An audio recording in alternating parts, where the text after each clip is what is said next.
Assalamualaikum warahmatullahi wabarakatuh. Nama saya Raditya Ramadhani dari Prodi Teknik Elektro. Di sini saya akan menerangkan tentang bagaimana cara kerja dari DC generator. Mari kita simak videonya terlebih dahulu. Welcome back to my YouTube channel. Have you ever wondered how DC generator works? And what are the basic parts of a DC generator? This video will give you the answers to these questions.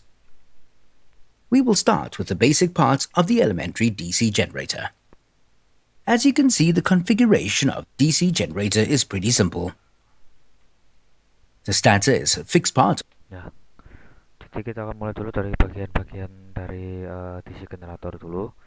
Nah, bagian DC generator ini nggak terlalu rumit. Yang pertama ada stator. Nah, stator sendiri ini digunakan untuk stator sendiri ini terdiri dari dua buah magnet, yaitu kutub utara dan selatan, yang ditempatkan di sekitar rotor. Magnet ini adalah magnet permanen, jadi yang nggak bisa diubah lagi. Nah, fungsi utama pada stator ini yaitu untuk menyediakan medan magnet melalui rotor atau kumparan anchor ketika diputar. Kita lanjut videonya. Of the DC generator, the stator consists of permanent magnets, two of them north and south poles, which is placed to fit around the rotor, or armature coil is rotated. Armature loop are generally placed in slots of armature core. Nah, di sini ada dua bagian. Yang pertama adalah anchor atau rotor atau armature core atau apa sebanyak sebutannya. Nah, bagian ini tuh yang bergerak pada generator. Bagian ini terdapat kumparan jangkar atau loop ini, ya kan? Dan loop ini gunanya untuk membangkitkan gaya gerak listrik AC. Nah, gerak listrik AC nanti itu disearahkan oleh komutator. Gitu. Nah, ini juga ada gulungan armatur atau gulungan anchor lah. Nah, gulungan anchor ini fungsinya untuk membangkitkan gaya listrik atau IMF melalui kumparan yang diputar tadi itu.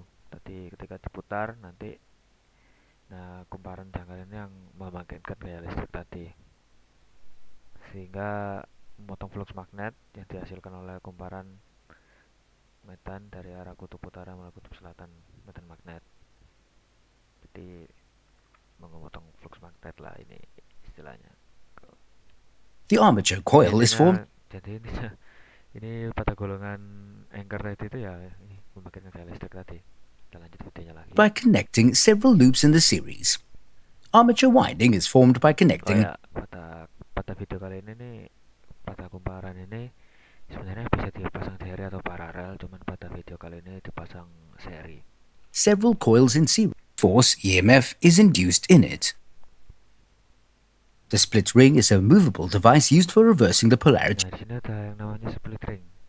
Split ring ini bertindak sebagai komutator atau penyearah mekanis. Jadi kan tadi pada armature atau pada rotornya tadi kan keluarnya itu listriknya itu AC. Nah, komutator ini tadi itu yang jadi penyearahnya gitu. Jadi sehingga mengeluarkan tegangan DC murni yang dibutuhkan oleh brush. Of the current. It's made of copper. The ring is divided through the middle into two parts. We must use the split ring to achieve a block shaped. Nah, ini ada brush. Nah, ini split ring tadi itu gunanya kan untuk komutator. Nah, pada split ring tadi itu menyearahkan tegangan AC menjadi tegangan DC yang diperlukan oleh brush tadi, sehingga bisa mengalir arusnya seperti itu. The only segments a mechanical actuate current direction to change. We want it to remain the same at all times. Ini kan tidak berputar sehingga kan lurus begini. Nah, ini tidak menghasilkan arus.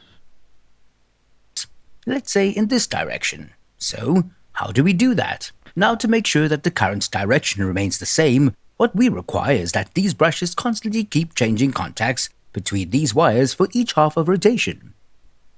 So, if the current flows in this way, untuk menghasilkan listrik tadi ya kumparan tadi harus diputar kan. Nah kalau gini kan nggak bisa, kalau ini nggak ada tegangan apa, nggak ada pergerakan sehingga brushnya kan nggak bisa menerima listrik atau mengalirkan listrik. Nah jadi ini diputar, cuman ini kan kalau misalkan In this position, this brush must be connected to this wire. nah So ini kan harus terhubung sama kawat yang ada pada lilitan tadi. current flows like this. But when the Cuman coil kan ketika berputar ini kan kawat tadi itu kan tidak menyambung sama brush ini, jadi kan nggak bisa nyambung lah listriknya, nggak bisa jadi listrik DC. rotates wire, right direction of the current probably wires. But how do we make this process split rings? Giving two half rings Makanya pada generator DC ini dilengkapi oleh slip ring, jadi tetap tetap terhubung lah antara kumparan tadi dengan brush ketika diputar. rings with the same gap in between. Jadi arah listrik tadi tetap ada gitu. Ring changes, and this brush now is in contact with the other. This arrangement provides that current flows in the rotation color it is built, where the current only flows in one direction through any automatic commutators. Is how can we determine the direction of the current, magnetic field and force? Jadi bagaimana cara menentukan arah arus medan magnet sama gayanya? To determine all this, Nah pada video kali ini itu menggunakan kaidah tangan kanan seperti biasa. Kita lanjut dulu videonya. we must use Fleming. The rotation of the coil is clockwise, and the force acting on part of the coil AB pushing that part of the coil upwards. So to know the direction, we place our right hand so Jadi untuk mengetahui arah arusnya itu pertama jari ini kan sebagai penanda gayanya, jadi gayanya ke atas atau ke bawah gitu. Nah pada jari telunjuk that the direction of the magnetic ini untuk menunjukkan arah medan magnetnya. Pada field from north to south pole, and the middle finger will point in the direction. dan pada jari tengah ini menunjukkan arah induksinya. Nah, gitu.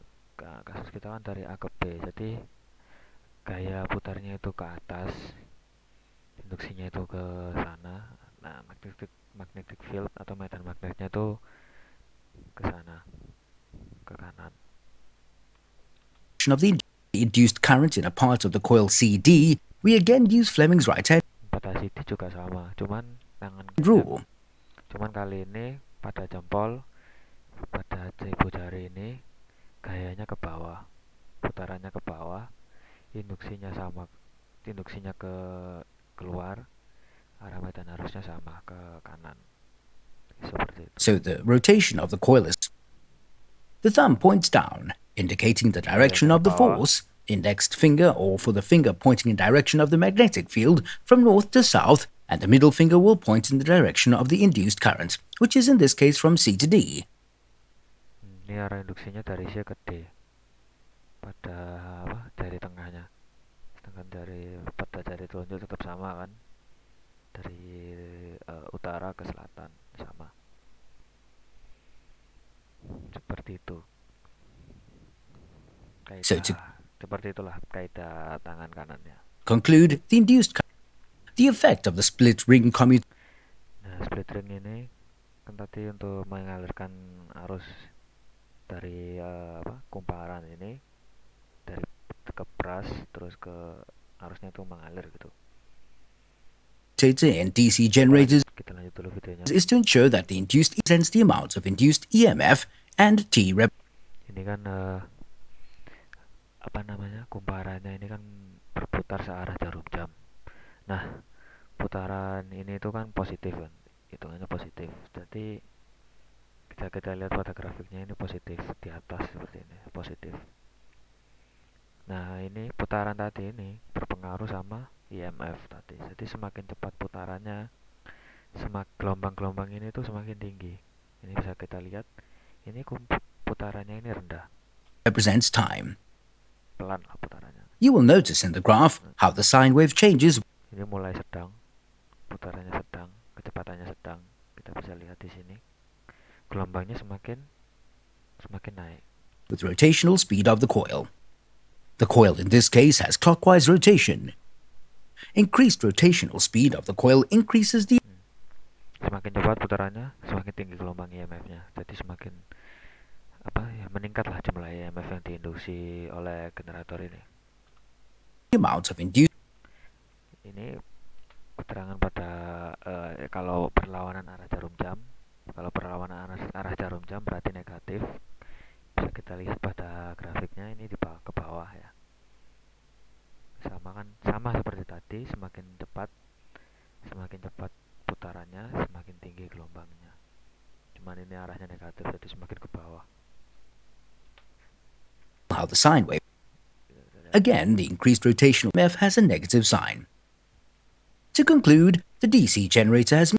Jadi kesimpulannya, keunggulan pada DC generator ini yang pertama adalah mudah untuk dipelajari, prinsipnya mudah, nggak terlalu sulit juga. Terus bagian-bagiannya juga nggak terlalu banyak. Many advanced voltage can be achieved. Tegangan konstan dapat dicapai, dan kontrol kecepatannya ini mudah. Kontrolnya mudah, nggak terlalu susah. Seperti itu. Speed boosters in. Pada DC generator ini bisa digunakan untuk booster dalam peralatan las atau untuk mengisi baterai Welding equipment. Subscribe. Ya, seperti itu penjelasan dari saya.